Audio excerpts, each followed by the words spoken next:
기쁨을 주는 사람. 사람들에게 근심과 걱정을 주는 사람이 아니고 기쁨을 주는 사람. 기쁨을 주는 사람. 역시 우리가 믿는 하나님은 우리를 절대로 실망시키시는 분이 아닙니다. 열매가 없는데도 불구하고 사가랴와 엘리사벳 부부는 멈추지 아니하고 계속해서 기도를 드리고 있었습니다. 그러자 하나님께서 드디어 응답을 해 주셨던 것입니다. 사가랴 부부는 하나님의 응답이 없는데도 불구하고 멈추지 아니하고 계속해서 기도를 드리고 있었던 것입니다. 그들이 얼마나 오랫동안 기도했는지는 몰라도 적어도 몇십 년은 좋게 기도했을 것입니다. 그들은 몇십 년 동안이나 아주 간절하게 아이를 주세요, 아이를 주세요. 아이가 없었거든요. 그러니까 아이를 주세요. 몇십 년 동안 아이를 달라고 매달렸으며 이스라엘이 영적인 암흑기를 지나가고 있었기에 이스라엘을 회복시켜 주세요. 이스라엘을 회복시켜 주세요. 아이를 주세요. 이스라엘을 회복시켜 주세요. 이렇게 그들은 기도를 드리고 있었던 것입니다. 그러자 하나님께서는 400년의 기나긴 침묵을 깨뜨리시고 그들의 기도에 드디어 응답을 해 주시고야 말았던 것입니다. 여러분, 이것이 바로 하나님의 역사라고 하는 것입니다. 여러분, 하나님의 역사는 잠깐 열심히 기도하고 간절히 잠깐 기도한 다음에 하늘에서 뚝뚝 떨어지는 것이 아니라 오랜 시간을 하나님 옆에 매달리고 또 매달린 다음에 드디어 하나님의 기적과 같은 역사가, 하나님의 기적과 같은 응답이 쏟아져 내리고야 말더라고 하는 사실입니다. 사랑하는 여러분들, 제발 믿으시길 예수님의 이름으로 축원을 드립니다. 하루아침에 로마가 이루어지지 않았다는 것입니다.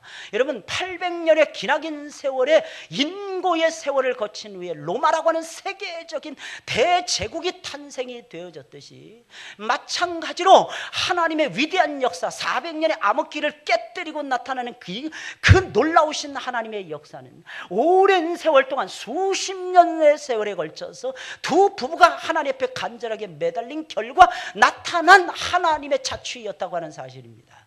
사랑하는 여러분들, 제발 믿으시길 예수님의 이름으로 축원을 드립니다. 사가랴는 자신이 봉사해야 되는 차례가 되자 성소에 들어가서 분향을 하며 기도를 드리고 있었습니다. 바로 그때 주의 천사가 나타났습니다. 향단 우편에 서는 것이었습니다. 무서워하는 사가랴를 향해서 사가랴야 무서워하지 말라. 이 천마디가, 주의 사자가 나타나서 했던 천마디가 향단 우편이라는 건 지성소의 가운데를 얘기하는 것입니다. 그 지성소의 분향단을 가지고 들어가서 하나님 앞에 기도를 드리고 하나님 앞에 경배를 드리고 아기를 달라고, 이스라엘의 새로운 부흥기를 달라고 사가랴는 매달리고 있었다고 하는 사실입니다. 바로 그때 무서워하는 주의 천사가 딱 나타나서 무서워하는 사가랴를 향해서 사가랴야 무서워하지 말라. 우리가 갑자기 하나님의 역사를 체험하게 되면 두려움이 엄습을 하게 되는 것입니다. 왜? 난데없이 하나님이 나타나셔서 갑자기 역사를 하시니까 너무너무 흥분되는 것입니다. 너무너무 두려워지게 되는 것입니다. 그러나 기억하세요. 하나님은 그렇게 폭발적으로 저와 여러분들을 찾아오실 때가 분명히 있다는 사실을. 너의 간구함이 들린지라. 이것이 천사가 나타나서 사가랴를 향해서 던졌던 응답의 메시지였다는 것입니다. 그렇다면 주의 천사가 나타난 것은 분명히 사가랴의 기도에 대한 하나님의 응답이라고 볼 수 있는 것입니다. 특별히 향단 우편에 나타난 주의 사자는 이렇게 말해주는 것이었습니다. 내 아내 엘리사벳이 내게 아들을 낳아주리니. 이것은 90세에 이르렀을 때 사라가 아기를 낳는 그거하고 똑같은 내용입니다.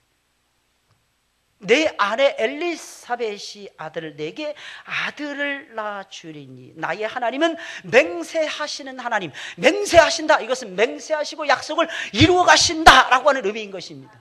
그것이 바로 엘리사벳이라고 하는 이름의 뜻이었어요. 그래서 그녀를 통해서 내가 너에게 아들을 낳아줄 것입니다. 그 이름을 요한이라 하라.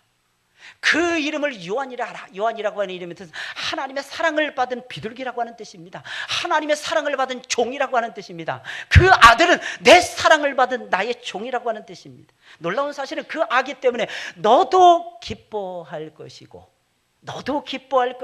즐거워할 것이고 많은 사람들도 그의 남을 기뻐하리라 라고 하는 음성이었습니다. 여러분, 이 말씀이 무슨 말이겠습니까? 장차 태어날 아기가 보통 평범한 아기가 아니라는 거예요. 우리는 평범한 아이를 낳아서 평범하게 잘 키우고 싶잖아요. 평범하게 하나님 사랑하기를 바라잖아요. 그런데 하나님께서는 그렇게 생각을 안 하시는 거예요. 그 아이가 천하를 움직이는 거예요. 그 아이가 만민을 기쁘게 하더라는 것입니다. 그 아기가 그 가문의 꽃이 되게 해주시겠다는 것입니다. 이 얼마나 놀라운 역사예요. 사랑하는 여러분들, 그저 결혼만 하면 아기가 탄생하신다고 생각하십니까? 절대로 그렇지 않아요. 하나님의 뜻이 아니면 아기를 낳을 수 없는 것입니다. 하나님의 역사가 아니면 절대로 아들이 태어날 수가 없다고 하는 사실입니다.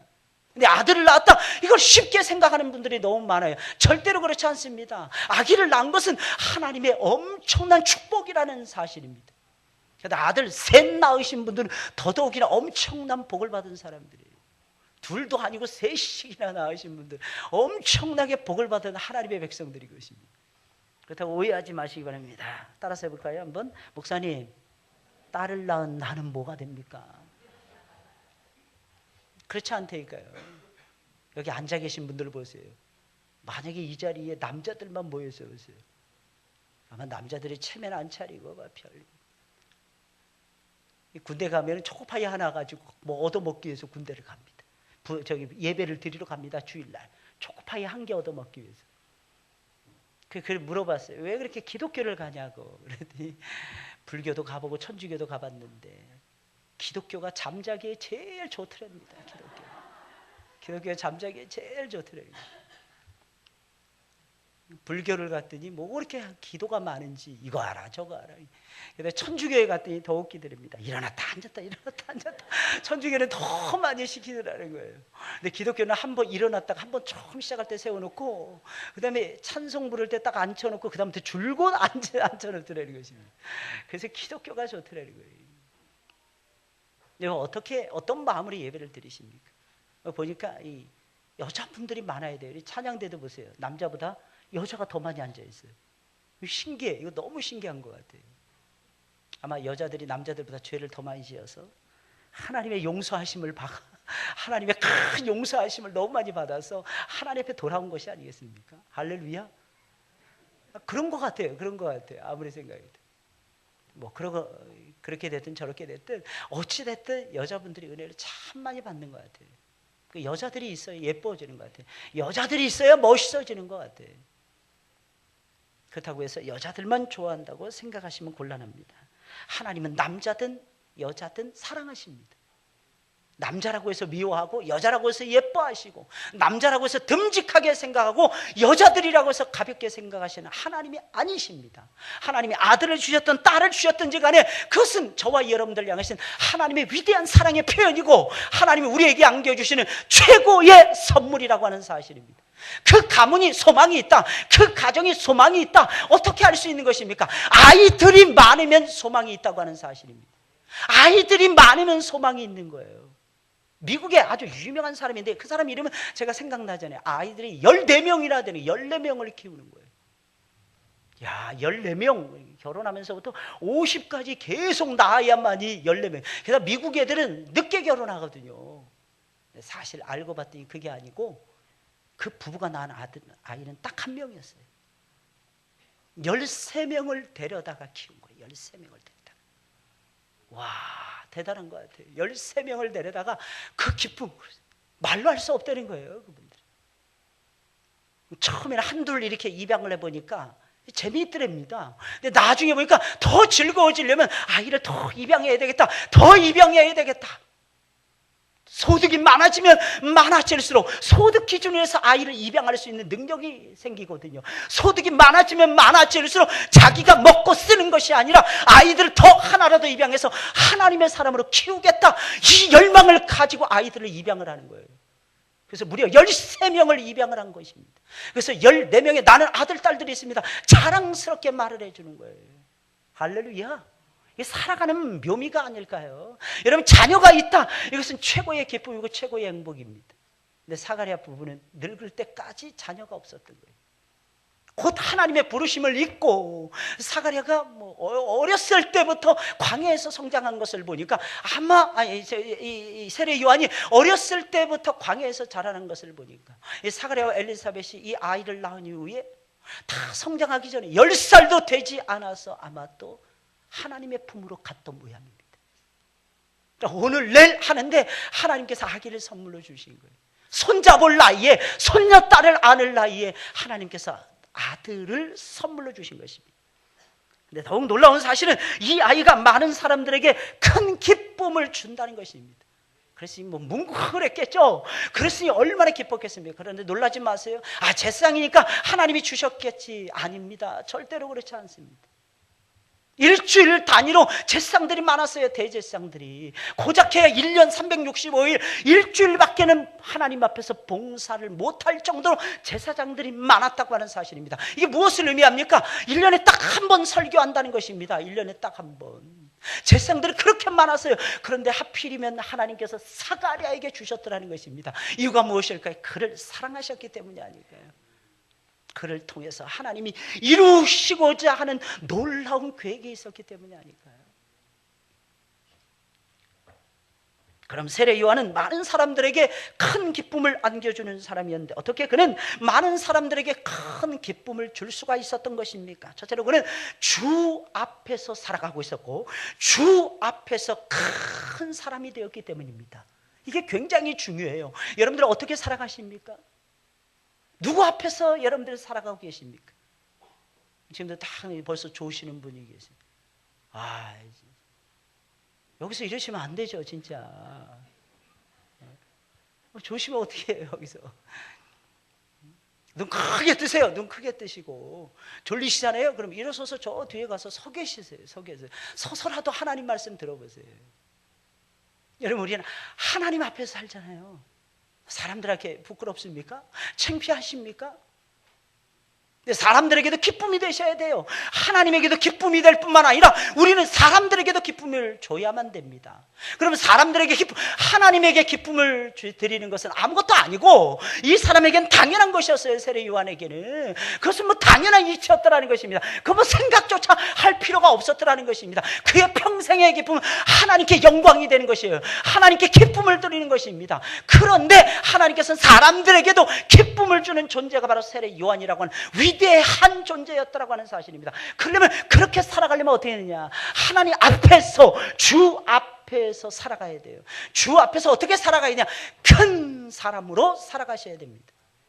주 앞에서 작은 사람이 아니라 큰 사람으로 살아가야 돼요. 오늘 본문의 말씀입니다. 15절 상반부를 보니까 이는 저가 주 앞에 큰 자가 되며 그랬어요.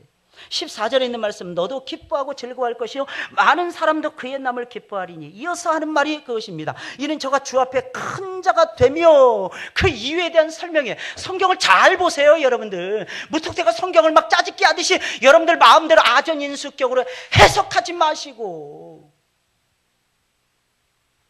갑자기 성경을 딱 보니까 하나님께서 눈물을 흘리시더라. 예수 그리스도께서 눈물을 흘리시더라. 딱 생각해보니까 나를 향해서 눈물을 흘리시는가 보다. 그게 아니고 나사로의 무덤가에서 눈물을 흘리시는 거예요. 근데 마치 아전인수격으로 주님이 무조건 나를 위해서 눈물을 흘리시더라. 이렇게 이해하시면 곤란하더라는 것입니다. 성경을 제대로 보셔야 돼요. 앞뒤 문맥을 제대로 살피셔야 됩니다. 세례 요한은 큰 기쁨을 줍니다. 사람들에게.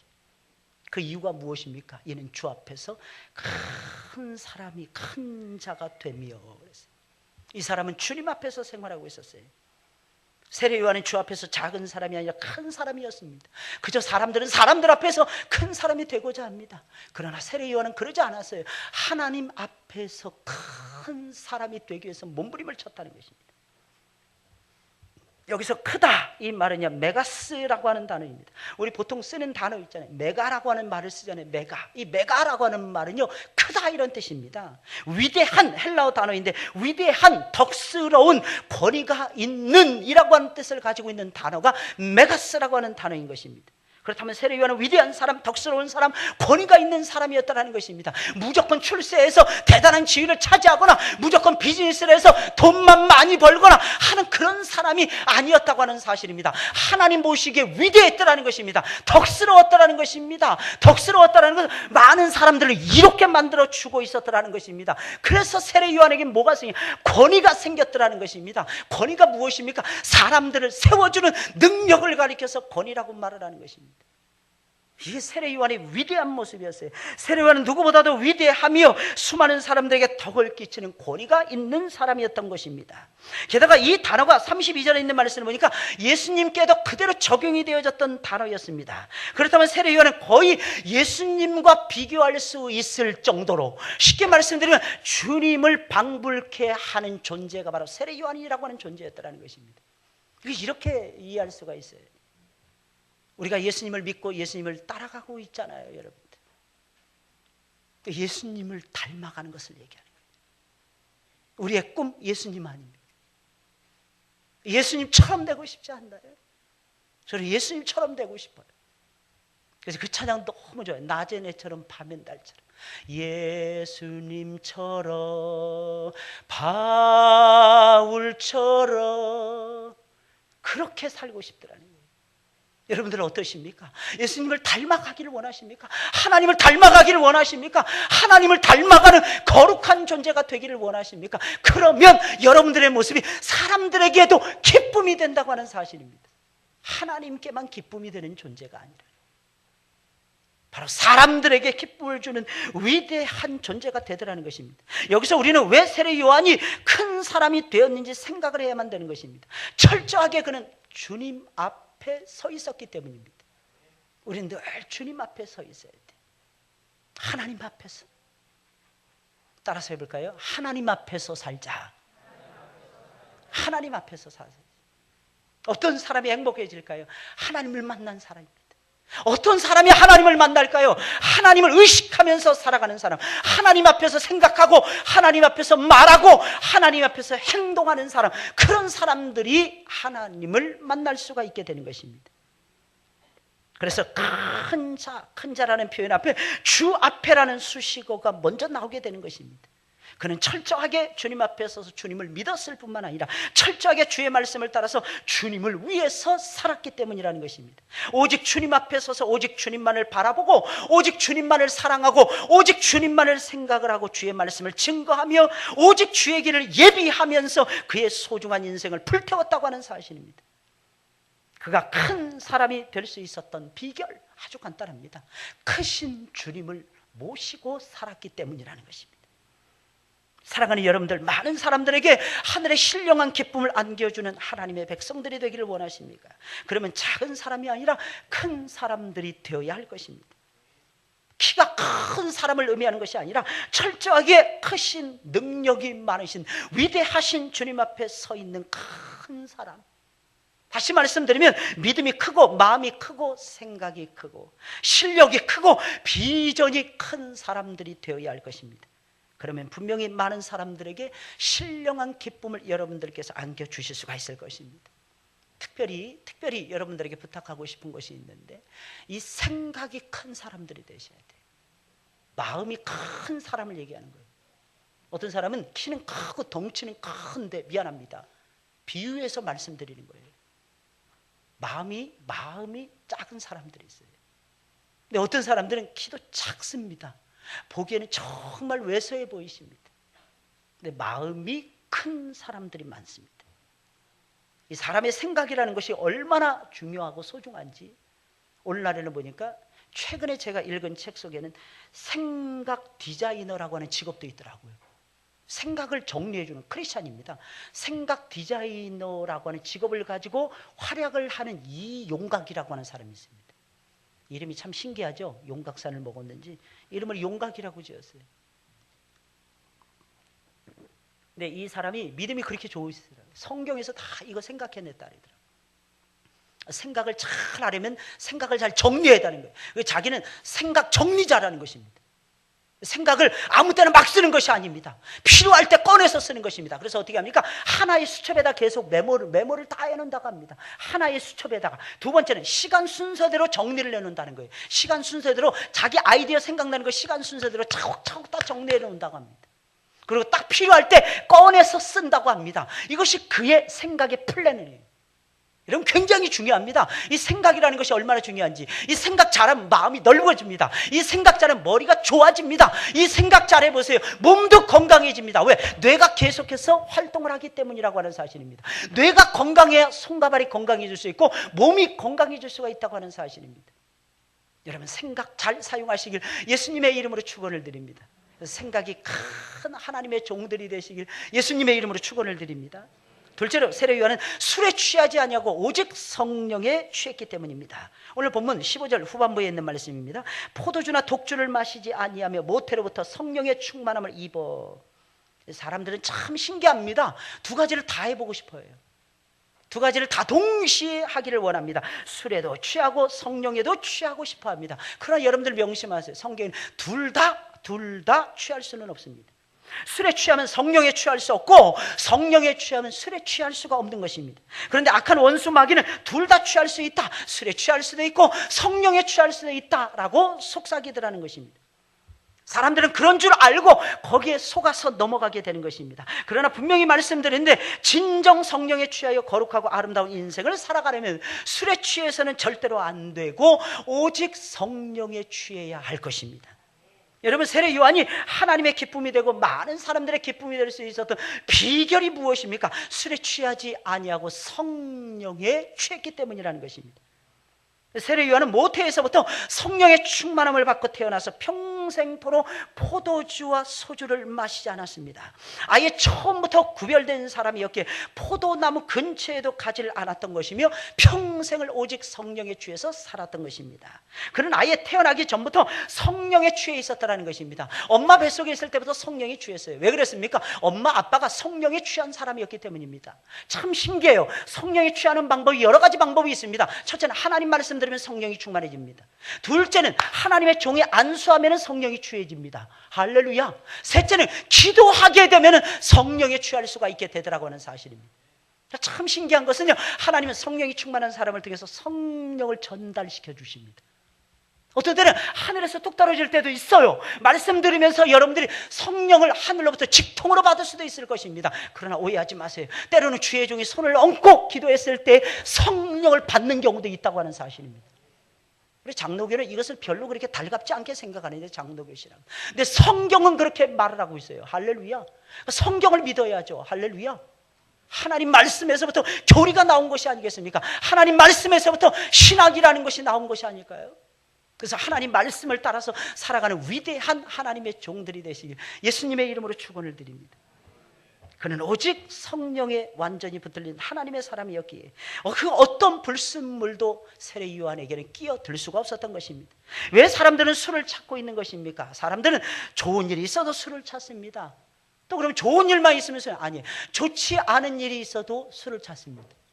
그러다 보니까 뭐예요? 매일 술 마셔야 되는 거예요. 매일 좋은 일 아니면 나쁜 일이 계속 반복되는 거 아닐까요? 좋지 않은 일이 있어서 술을 찾습니다. 왜 그런 것입니까? 술이 좋아서 그런 것입니까?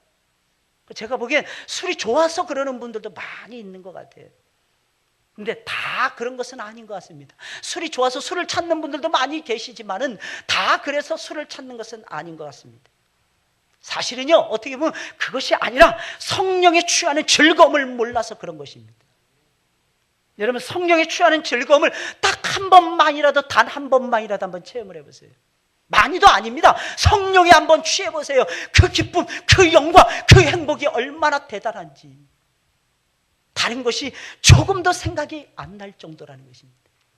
그래서 사랑하는 여러분들 술 끊고 예수 믿으라고 하지 마세요. 따라서 하겠습니다. 절대로 못 믿는다. 절대로 못 믿더라고요. 어떻게 해야 될까요? 괜찮아. 술 마셔도 괜찮아. 교회만 와줘. 당신이 술을 한 말을 마셔도 상관이 없으니까 무조건 하나님 앞에 나와서 예배만 드려줘. 그렇게 부탁을 하세요. 그러다가 술 마시고 교회에 올 것입니다. 냄새도 풍기게 될 것입니다. 하나님의 백성들 앞에서 부끄러움도 당하게 될 것입니다. 담배 냄새, 그 술 마시면 또 담배가 저절로 땡긴다면서요. 저는 안 해봐서 잘 모르겠는데 이게 자동으로 땡겨진답니다. 그러니까 냄새도 나고, 그러니까 모든 사람들이 다 알아보는 거죠. 그러나 사랑하는 여러분들, 오해하지 마시기 바랍니다. 때가 되면 언제 그랬냐는 듯이 말크름하게 양복 입고 나타날 날이 금방 오게 될 것입니다. 왜 그럴까요? 예배 드리다 보면 하나님께서 성령을 물 붓듯이 막 부어주시거든요. 그러니까 성령이 막 충만하니까 술이 생각이 안 나는 거예요.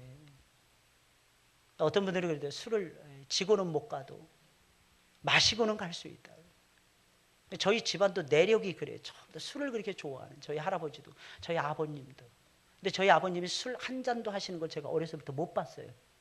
왜 그랬느냐? 우리 아버님이 술 마시다가 자유당 시절에 깡패들에게 잡혀서 거의 죽을 정도로 맞으셨다고 합니다. 그래서 나중에 죽은 줄 알고 다리 밑에다 갖다 버렸대요. 근데 그 다음부터는 저희 아버님이 그러다가 겨우 목숨을 건지고 살아나셨답니다. 그 다음부터는 술을 절대로 입에 안 대시는 거예요. 그런데 우리 아버지의 몸속에 있는 그 술 좋아하는 피가 어디로 가겠습니까? 당신은 그 체험을 했으니까, 죽을 고비를 넘겼으니까 끊을 수 있지만, 그 자식은 그 죽을 고비를 안 넘겼으니까. 고등학교 1학년 때인가 술을 처음 한번 마셔본 적이 있었어요. 그리고 그것이 마지막이었는데, 아니죠, 한 번 더 그랬구나. 고3 때 딱 2번 그랬어요. 딱 2번.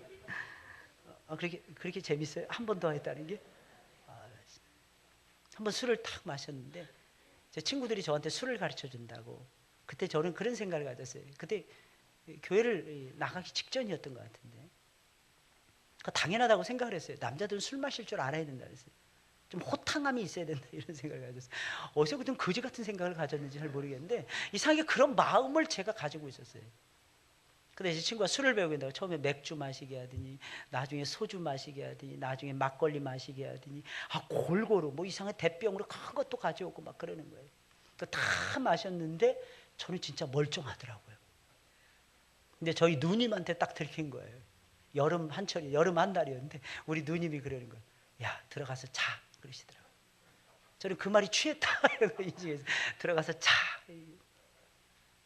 그리고 고3 때였던 것 같습니다. 학력고사 시험을 봤는데 제가 원하는 점수를 못 받은 거예요. 그래서 그날 친구들이 전부 다 끝나고, 학력고사 시험을 딱 끝나고 1984년도 11월 20일이었습니다. 잊어버리지도 않아요. 1984년도 11월 20일은. 그때 학력고사를 딱 보는데 제 원하는 점수가 안 나오니까 대학 간다는 것이 물거품이 된 줄 알고, 친구들이 같이 맥주집에 가서 맥주를 마시자요.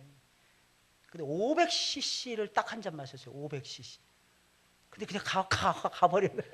근데 그냥 가버린 거예요. 처음 마셨을 때는 멀쩡했는데, 진짜 걸어서 집에까지 멀쩡히 걸어갔거든요. 근데 그때가 11월 20일이니까 성탄절 칸타타를 준비하고 있었어요. 제가 찬양대 테너를 하고 있었는데 술을 마시고 딱 나오자마자 쭉 연습 끝내고 나오는 우리 교회 집사님들을 다 만난 거예요. 그랬더니 우리 장로님이 저한테 딱 다가오시니, 저를 아껴주시는 장로님이다. 그랬더니 야, 갈지자를 걷지 말고 빨리 집에 들어가라 그러면서 저 귀에다 대고 속삭여 주시는 거예요. 저는 그때 500cc 한 잔 마셔서 내가 취할까. 알고 봤더니 제가 그때 2년째 예수님을 믿고 있으니까 성령의 기름 부음이 들어가니까 술이 제 생리에 안 맞는 거였어요. 참 신기하죠. 술이 맞는 분들은 아직 성령이 덜 취해서 성령이 취해보세요. 이게 안 맞아. 부목사 시절에 제가 피곤하다고 우리 교회 권사님들께서 포도주를 담가서 늘 갖다 주시는 거예요. 밤에 이렇게 좀 한 잔 하시고 이렇게 하나만 딱 가볍게 드시고 주무시면 너무 좋더라는 거예요. 혈액순환에도 좋고. 근데 그날 밤은 잠을 못 자는 거예요. 너무 신기한 건요, 계속 화장실 들락날락 그랬어요. 계속 설사하는 거예요. 계속 토해내는 거예요. 그 다음에 한번 더 시도해봤습니다. 왜? 포도주 받은 것이 너무 아까워서. 그 다음에 마셨는데 그 다음에도 똑같은 증상이 계속 나타나는 거예요. 저는 그때 알았어요. 야, 내가 드디어 하나님의 사람이 됐구나. 하나님의 사람이 됐거든. 여러분, 하나님의 사람들은요, 하나님이 싫어하는 것은 싫어합니다. 하나님이 좋아하는 것은 좋아합니다. 하나님이 원하시는 것은 하게 됩니다. 하나님 기뻐하시는 것은요, 때려 죽어도 저와 여러분들은 할 수밖에 없다고 하는 사실입니다. 이유가 무엇입니까? 우리는 성령에 취한 하나님의 종들이기 때문이라고 하는 사실입니다. 진정 많은 사람들에게, 사랑하는 여러분들, 기쁨을 안겨주는 거룩한 사람이 되기를 원하십니까? 그럼 술에 취하지 마시고 오직 성령에 취하시길 예수님의 이름으로 축원을 드립니다. 술은 순간적으로는 우리에게 기쁨을 줄 수 있을지 몰라도 계속해서 우리들에게 기쁨을 줄 수는 없습니다. 그러니 술에 취하지 마시고 성령에 취해서 살아가세요. 특별히 어렸을 때부터 술이 아닌 성령에 취할 수 있도록 제발 어린 심령들을 그렇게 지도해 주시길 바랍니다. 그 비법이 무엇입니까? 예배를 드리게 하는 거예요. 예배를 드리게 하는 거예요. 아주 어렸을 때부터 예배의 도가니 가운데로 아이들을 계속해서 밀어넣는 것입니다. 다른 거 다 못해도 괜찮다. 예배만큼 포기하지 마라. 아이들에게 이렇게 가르쳐 주어야만 된다는 겁니다. 마지막 세 번째로 세례 요한은 많은 사람들을 주님께로 돌아오게 한 최고의 전도자였기 때문입니다. 그러니 사람들에게 기쁨의 대상이 될 수밖에 해요. 오늘 본문 16절 17절에 있는 말씀입니다. 이스라엘 자손을 주 곧 저희 하나님께로 많이 돌아오게 하겠음이니라.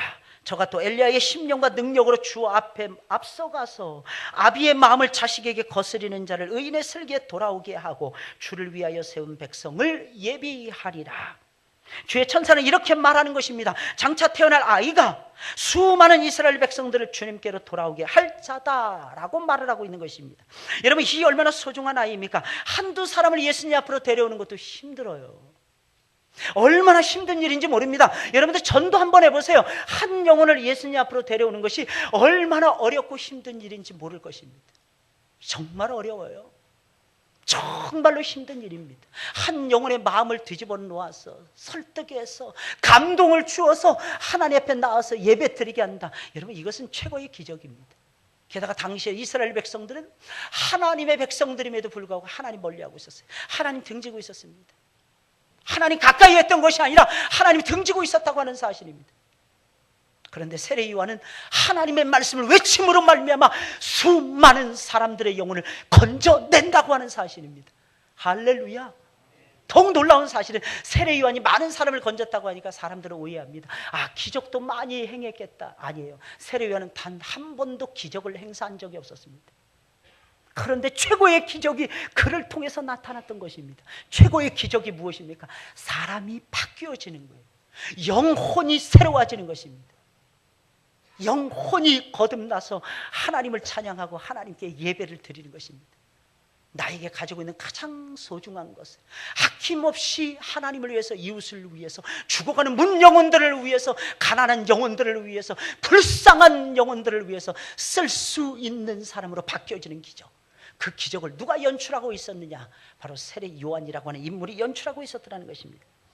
그는 어떻게 이처럼 엄청난 사역을 감당해낼 수 있었던 것입니까? 그의 마음속에는 엘리야의 심령이 있었고 엘리야의 능력이 있었기 때문입니다.